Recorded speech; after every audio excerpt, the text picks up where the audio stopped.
tôi ai à đó người à xã ra đó đó nó nó như mà ya ta ra cho nên mà ta ya bài về cái bài này về đi một chuyện này ta chú ý về à đấy ta ya rồi em sẽ là ta này này ta chú ý này này nó ta chú ý này cái vì về là sẽ về một chuyện này đó về nếu chịu chuyện sẽ được chịu sẽ à vì cho chịu chuyện này à trên list này tôi chuyện này mà nó này à xong rồi là ta này này tại giờ tập đi phát xong ra đấy tập đi phát xong là tập cái gì và đi ra về lại nhá tập đi này nó dành nhiều xong rồi về đi sao.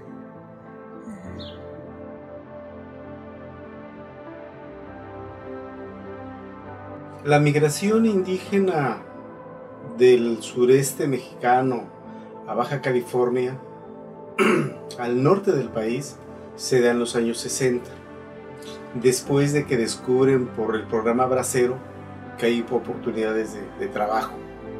La migración se da por temporadas. La gente no se quedaba a residir en los destinos migratorios, ni en Sinaloa, ni en Sonora, en los campos de algodón, ni en Baja California. ¿Cuándo empieza a quedarse la gente en los lugares en donde trabajan?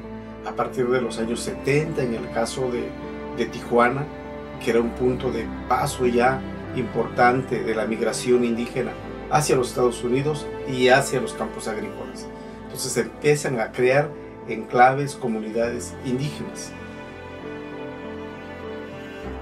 Las razones de la migración indígena fuera de las comunidades originarias, principalmente hacia el norte del país, se dan por razones socioeconómicas.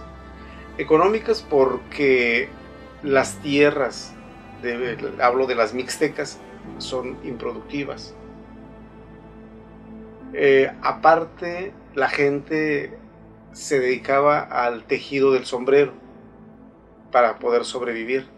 Cuando las tierras que son de temporal pues no se podían cultivar, la gente se dedicaba a la artesanía, particularmente al tejido de la palma. Pero tanto la producción agrícola como el tejido de la palma eran insuficientes para sobrevivir. Por eso es que la migración histórica. Eso es una razón primordial, principal. Pero también encontramos que varias comunidades, por conflictos entre los pueblos, pues el ambiente se ha vuelto también muy difícil, peligroso para vivir en las comunidades, y entonces tuvieron que salir de los pueblos por conflictos, bien con los caciques políticos, los caciques económicos, o bien por los conflictos intercomunitarios, que seguir en la región para muchos compañeros indígenas era perder la vida. Entonces decidieron migrar. Entonces son razones económicas, razones también de carácter político, razones de sobrevivencia.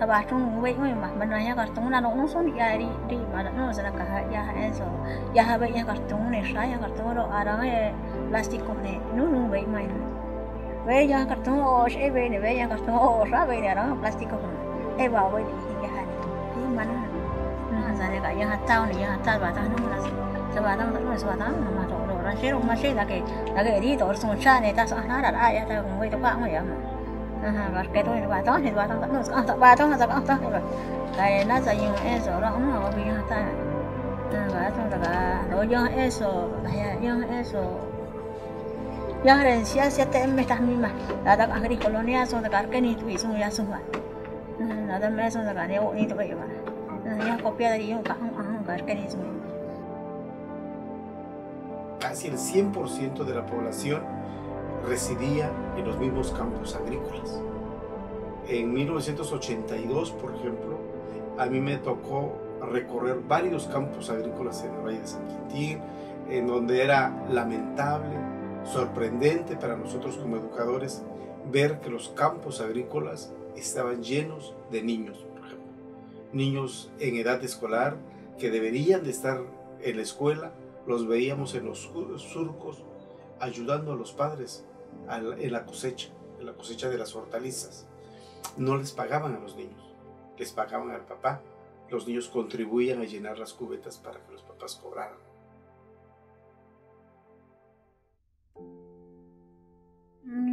Yo empecé a trabajar en el campo a la edad de 9 años, cuando regresamos a Tijuana.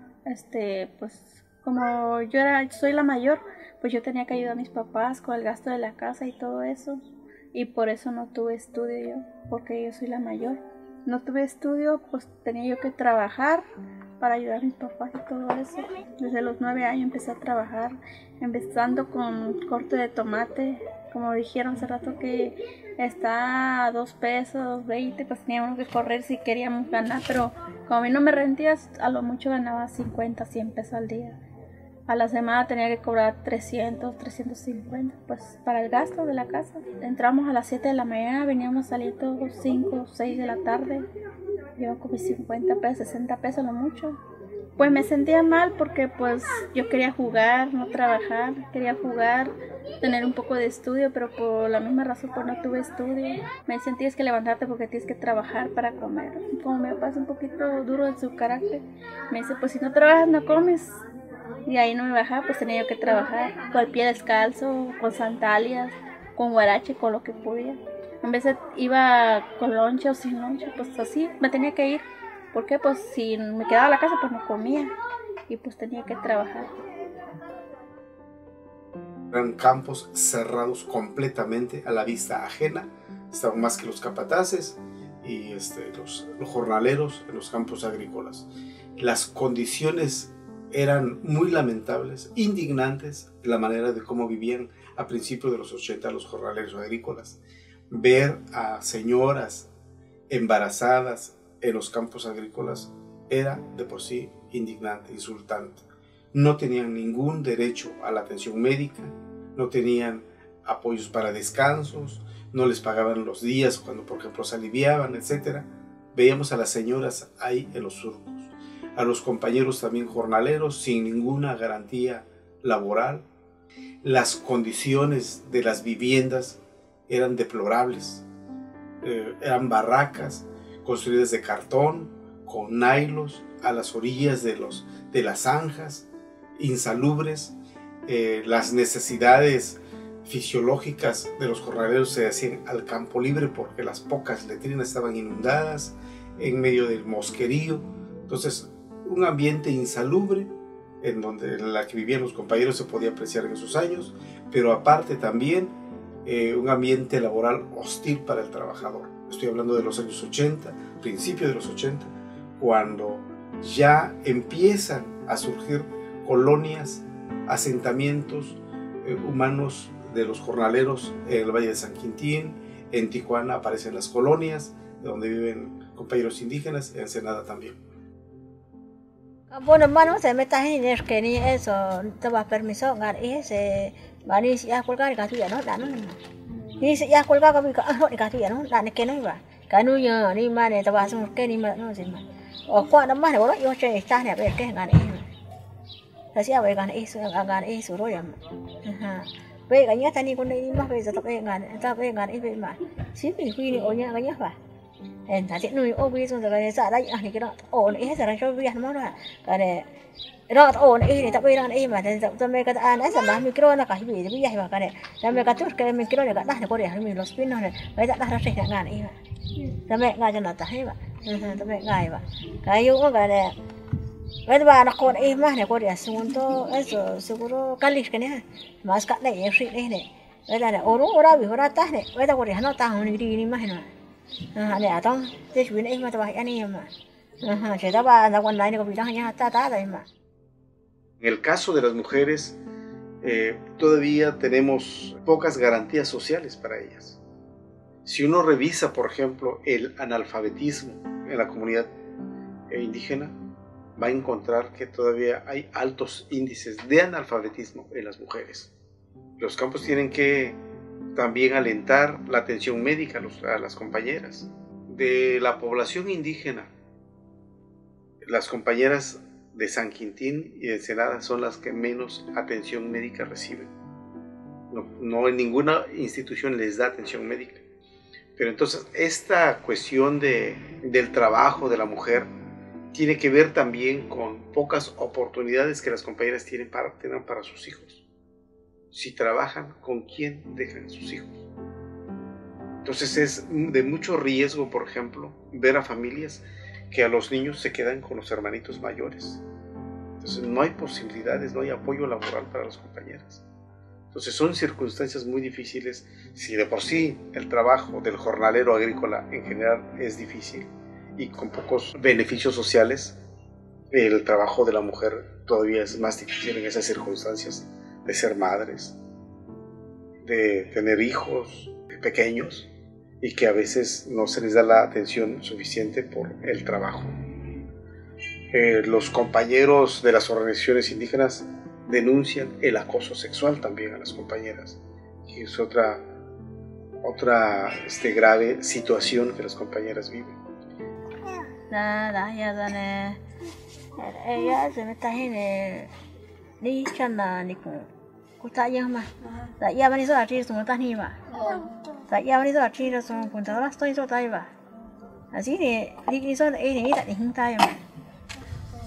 Eso kataya mire hizo miro ahni eso regla ni asunto da casa ne tor ata ne mara na song de yema ne mara mar song de ma ne mara mar song de ma tor aja na ta hang ne se va ni kame eso ta ya. Es difícil, fue difícil, es difícil todavía para mí todavía.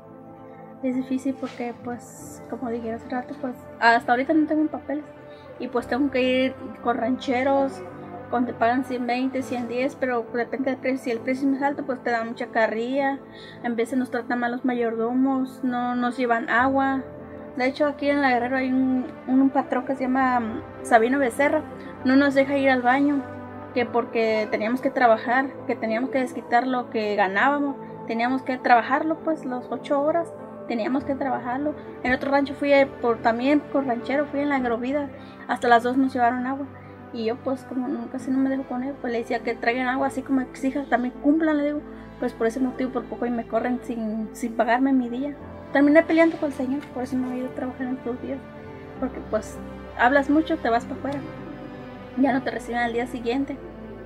Y pues como verá, pues uno tiene que comprar todo lo que uno come, lo que uno consume, más si tienes hijos, pues tienes que darle aunque sea un poquito, y si no trabajas, come.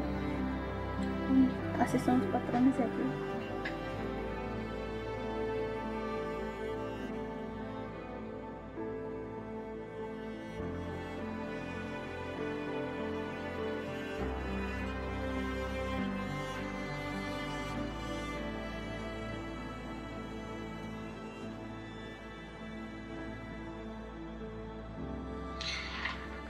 El reconocer ser indígena significa haber pasado por varias experiencias de la vida. Desde considerar nuestra cultura, nuestra forma de vida como algo natural. Esto estoy hablando de la primera infancia. No había en el pueblo ninguna distinción, ninguna diferencia. Por más que en el pueblo había ricos, las casas de los ricos eran igual a las casas de los pobres.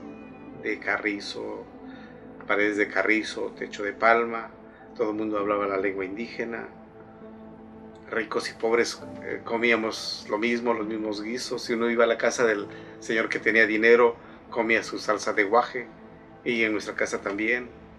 A lo mejor ellos tenían más guaje que nosotros, pero era lo mismo. Entonces no había ninguna diferencia, el trato era el mismo para todos, y no nos asumíamos como indígenas. No había una identidad étnica, había una identidad comunitaria de pueblo. Yo no me asumía como mixteco, me asumía como de Yolotepec, de San Juan Yolotepec.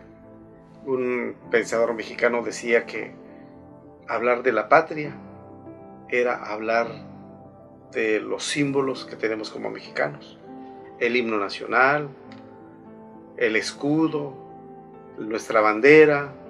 Entonces, eso nos identificaba como mexicanos, elementos de la patria, el territorio. Pero decía él, pero hemos descuidado otras partes. Otra parte importante, no solamente México tiene patria, también tiene matria. Y la matria, decía este pensador, Luis González, historiador, La matria son las expresiones culturales regionales. Que no nos digan que México solamente son los charros, que no nos digan que México solamente es el mariachi, y la marimba donde queda, y los grupos norteños donde quedan, y los tríos en donde quedan, y que no nos digan que nada más es el mole, y la birria, y la barbacoa, y la carne asada, y la cochinita pibil. México es de una gran riqueza, y todas esas expresiones locales, y ahí entran las culturas indígenas, eso es matria. La patria se nutre de las matrias, de todas las expresiones culturales y locales. Por eso cuando un profesor me decía, ya olviden lo indígena, ya civilícense, ya progresen, ya tenemos que considerarnos todos como mexicanos. Le digo, oiga, ¿y usted de dónde es? Pues yo soy de Mexicali, orgullosamente cachanilla. No que es mexicano, pues. ¿Es cachanilla o es mexicano? Bueno, las dos cosas sí, somos varias cosas. La identidad tiene múltiples dimensiones. Puedo ser ensenadense, baja californiano, mexicano. Esa suma de expresiones culturales, desde lo local hasta lo nacional, es lo que nos hace, de alguna manera, pertenecer a una sociedad diversa, ¿no? Entonces, la importancia de la cultura indígena es porque es una de las expresiones más de la cultura de lo que es México y de lo que es nuestra sociedad. Entonces no debe haber desprecio alguno por ninguna expresión cultural.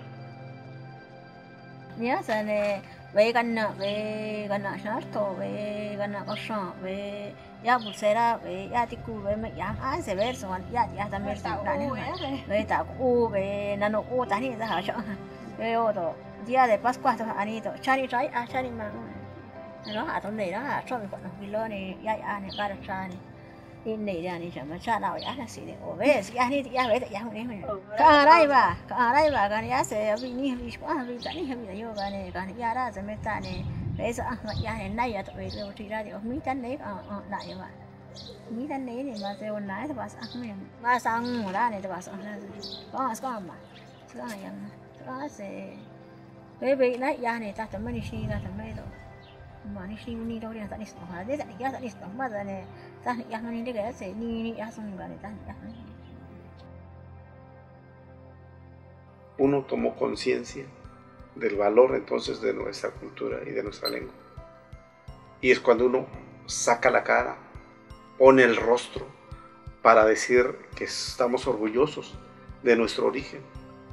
Estamos orgullosos del patrimonio cultural que nos dejaron nuestros abuelos, de las enseñanzas, que yo viví en el pueblo 13 años, hasta los 13 años de edad. Bueno, en esos 13 años pude abrevar, pude alimentarme de todo lo que significa la cultura y que estuve guardándolo, estuve ocultándolo, estuve escondiéndolo durante este periodo de 6, 7 años que viví fuera del pueblo y que no tomaba conciencia inmediata de la importancia de la cultura de nuestros pueblos.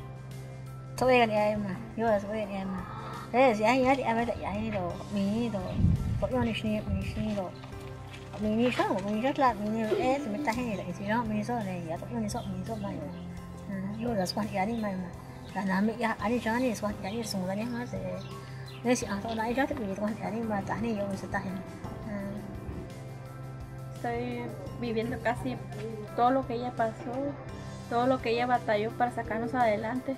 Cuando yo entré al campo, entonces la comprendí por qué. Y por eso es mi coraje con los mayores cuando tratan mal a la gente, porque cuando ellos me tratan mal a mí, siento que así trataron mal a mi mamá o a mi papá. Y sí estoy orgullosa de mi mamá porque pues ella luchó mucho para sacarnos adelante. Cuando aquí no hay trabajo, nos llevaba a Tijuana, ella vendía artesanía. O rara la vez nos ponía a vender chicle, pero sacábamos para comer honradamente, vendiendo. Y yo no quiero que ellos trabajen, no quiero que ellos pasen por lo que yo estoy pasando y por lo que mi mamá pasó. Ya no. Yo quiero que eso se quede atrás y que mis hijas todo bien. La atención de las instituciones públicas hacia las comunidades indígenas es un servicio que no se concreta, no tienen éxito por una barrera que hay entre las comunidades indígenas y las instituciones. Las organizaciones indígenas plantean, por ejemplo, el establecimiento de intérpretes, en el caso de los compañeros que no hablan bien el español, de intérpretes bilingües en las instituciones de gobierno. Yo creo que esa propuesta es insuficiente. Lo ideal es de que en los registros civiles, en los ministerios públicos, en los hospitales, en las instituciones de gobierno, CDI, demás instituciones que brindan servicio a las comunidades, en los municipios, no tengamos intérpretes, tengamos profesionistas indígenas que realicen esas actividades. Hay abogados indígenas, hay médicos indígenas, hay enfermeras indígenas. Entonces no tenemos por qué tener intérpretes indígenas solamente. Tenemos que tener profesionistas indígenas que puedan atender a nuestras comunidades. Mientras esto se dé, tiene que haber una orientación y capacitación de los actuales servidores públicos acerca de la orientación intercultural que significa vivir en una diversidad cultural diversa. Entonces, no hay esta orientación hacia los funcionarios. Por eso las prácticas de discriminación actualmente. Y también hace falta un mayor seguimiento de las normas actuales, de las leyes actuales que garantizan los derechos laborales de los trabajadores. Más que pensar en nuevas leyes, las leyes actuales que se respeten. Las compañeras y los compañeros jornaleros se les paga el aguinaldo, se les pagan los derechos que por ley tienen de vacaciones. Hace falta no sé cómo lo proponen los compañeros, una especie de observatorio ciudadano para que en el renglón laboral, en el renglón de la atención médica, de la cuestión educativa, se vigile si se están aplicando estas leyes y si no es así, sancionar a quienes no están aplicándolas. Las leyes están, uno revisa la cuestión jurídica, pues es extraordinaria. La forma como se expresan las leyes a favor de las comunidades indígenas. ¿Se aplican o no se aplican? Es lo que tenemos que cuidar. Y crear figuras de observadores ciudadanos, mediadores ciudadanos, que sean enlace entre las comunidades y las instituciones, cuando no hay posibilidades de tener profesionistas que entiendan la situación de las comunidades originarias.